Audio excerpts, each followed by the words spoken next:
کہ صحابہ کی پیروی کرو تم جنت میں چلے جاؤ گے، نہیں، یہ بات نہیں ہو سکی، کیونکہ صحابہ آپس میں رسول اللہ نے فرمایا میرے بعد تم بہت زیادہ اختلاف میں پڑ جاؤ، کیونکہ رسول اللہ کے سامنے اختلاف میں پڑ گئے۔ امام حسین علیہ السلام نے صلح امام حسن کے بعد بھی اس اموی سسٹم کو ریجیکٹ کر دیا تھا۔ بنو امیہ کے حکمرانوں کے ناموں کے ساتھ بھی سیدنا لکھتے، ان کو شرم نہیں آتی۔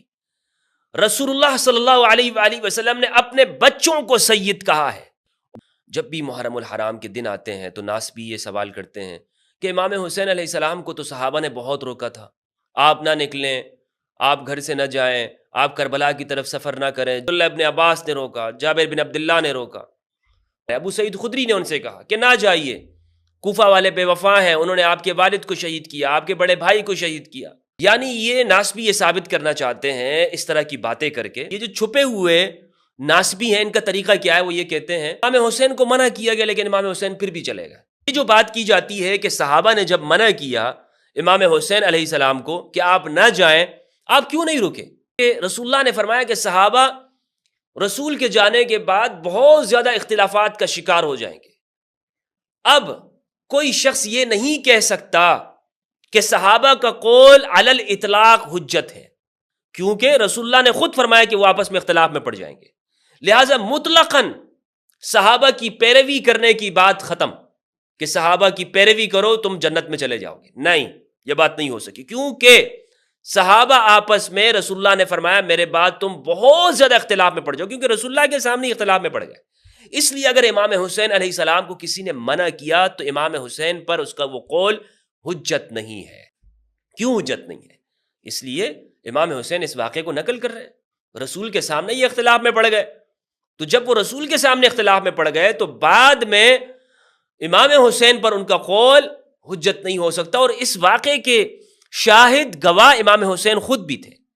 امام حسین علیہ السلام نے صلح امام حسن کے بعد بھی اس اموی سسٹم کو ریجیکٹ کر دیا۔ حسن علیہ السلام نے جب صلح کی معاویہ بن ابی سفیان سے تو بخاری کی روایت ہے، رسول اللہ صلی اللہ علیہ وآلہ وسلم نے فرمایا ان ابنی ھذا سیدا، میرا یہ بیٹا سردار ہے۔ کچھ لوگ کوشش کرتے ہیں کہ وہ لکھیں سیدنا فلاں فلاں فلاں، بنو امیہ کے حکمرانوں کے ناموں کے ساتھ بھی سیدنا لکھتے ہیں، ان کو شرم نہیں آتی۔ رسول اللہ صلی اللہ علیہ وآلہ وسلم نے اپنے بچوں کو سید کہا ہے، میرا یہ بیٹا حسن سید ہے کہ جو صلح کرے گا، کسی اور کو سید نہیں کہا۔ اگر سید ہے، آقا ہے، سردار ہے، امام ہے تو وہ امام حسن ہے علیہ السلام، دوسرا کوئی سید نہیں ہے۔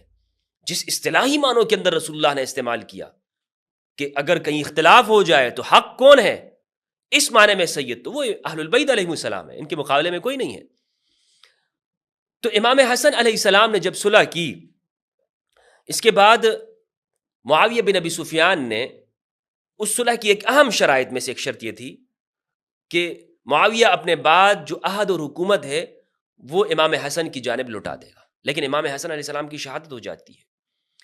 معاویہ بن ابی سفیان نے اس شرط کی پاسداری نہیں کی، اور اس شرط کو لکھا ہے تمام نے، اسد الغابہ ابن الاسیر الجزری نے، تذکرۃ تاریخ الاسلام کے اندر ذہبی نے، اور اسی طرح سیر اعلام النبلاء کے اندر امام حسین علیہ السلام کے احوال میں ذہبی رحمہ اللہ نے اس کو لکھا ہے، تمام مورخین نے اس کو ذکر کیا ہے، ابن کثیر نے بھی اس کو لکھا ہے البدایہ والنہایہ کے اندر۔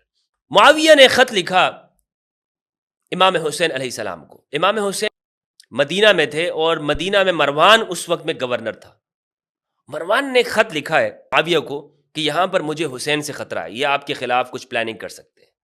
تو معاویہ نے پھر معاویہ بن ابی سفیان نے ایک خط لکھا امام حسین علیہ السلام کو، اور سیر اعلام النبلاء کے اندر جلد 3 صفحہ 294 مطبع مؤسسۃ الرسالہ، اس کے اندر یہ پورا موجود ہے، آپ اسکرین کے اوپر دیکھ سکتے ہیں۔ امام حسین علیہ السلام کو انہوں نے، معاویہ بن ابی سفیان نے خط میں یہ کہا کہ مجھے یہ بات معلوم ہوئی ہے کہ آپ کا یہ ارادہ ہے۔ امام حسین نے جواب میں لکھا کہ واللہ تمہارے خلاف جہاد کرنے میں کوئی عذر باقی نہیں بچا ہے۔ یہ امام حسین علیہ السلام لکھتے ہیں معاویہ بن ابی سفیان کے لیے۔ اندازہ لگائیں کہ امام حسین کیا سمجھتے ہیں اس حکومت کے بارے میں۔ تو یہ حوالہ میں آپ کے سامنے پیش کر رہا ہوں، اہل سنت والجماعت کی جلیل القدر عالم ہے شمس الدین الذہبی رحمہ اللہ۔